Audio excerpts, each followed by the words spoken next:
হাসিনা ব্যবস্থার ভিতরে তারা ঢুকেছে আমাদের বাংলাদেশ জনগণকে। তাহলে আমরা যে এত রক্ত দিলাম, এত লড়াই করলাম, এত নিপীড়িত হইলাম, তার থেকে 8ই আগস্টে সেই নিপীড়ন এবং লড়াইয়ের বিপরীতে একটা প্রতিবিপ্লব আমাদের চোখের সামনে ঘটে গেছে। এবং সেই প্রতিবিপ্লবের মধ্যে আমাদের এই যারা নেতৃত্বের স্থানীয় ছাত্ররা ছিল তারাও 2টা উপদেষ্টা হওয়ার লোভে যুক্ত হয়ে গেছে। তার ফলে দেখেন আজকে বাংলাদেশের পুরানা যে মাফিয়া সিস্টেম, যে রাষ্ট্র ব্যবস্থা, তার যে বিচারালয়, তার যে আমলাতন্ত্র, তার যে ব্যবসায়ী সিন্ডিকেট, কোথাও কোনো মৌলিক পরিবর্তন হয় নাই। মানুষের দুর্দশার কোনো পরিবর্তন হয় নাই। পুরানা জিনিসই আবার নতুন করে পুরানা বিতর্ক, পুরানো সেই বিভক্তিবাদী যে চিন্তা, সেইগুলো আবার সামনে আসতেছে। কারণ 8 তারিখ আমরা জনগণের সরকার বা জনগণের অধীনে জনগণের অভিপ্রায়কে সামনে রেখে আমরা সরকার গঠন করতে পারি নাই। আমরা পুরানা শেখ হাসিনার অধীনে সংবিধানের অধীনে সরকার গঠন করছি এবং তার নিয়োজিত প্রেসিডেন্ট সে চুপ্পু এখনো বহাল আছে।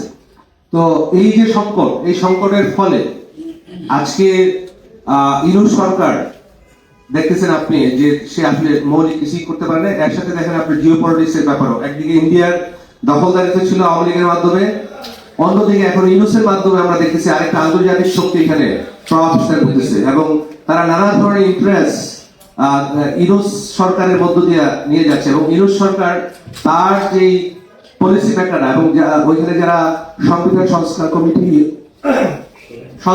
করছে, ওইখানে দেখেন যে লোকগুলি আসছে বসছে, আলী রিয়াজের মতো লোকেরা, এরা কিন্তু আন্দোলনের মধ্যে বাংলাদেশে ছিল না। ওরা বাংলাদেশের নাগরিক না বলেও বলা হয় যে ওরা আমেরিকান নাগরিক। তাহলে এই ধরনের একটা সরকার এত বড় গণঅভ্যুত্থানের পরে, যেটা বদরুদ্দোল্লার ভাষায় যে এই অঞ্চলের সবচেয়ে বড় গণঅভ্যুত্থান, সেই অভ্যুত্থানের পরও আমরা দেখলাম যে হাসিনার জায়গায় আরেকটা সেট আপ করছে।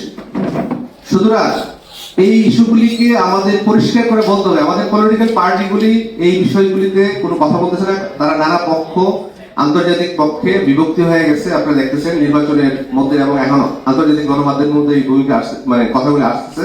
এগুলা এখন গোপন কথা না।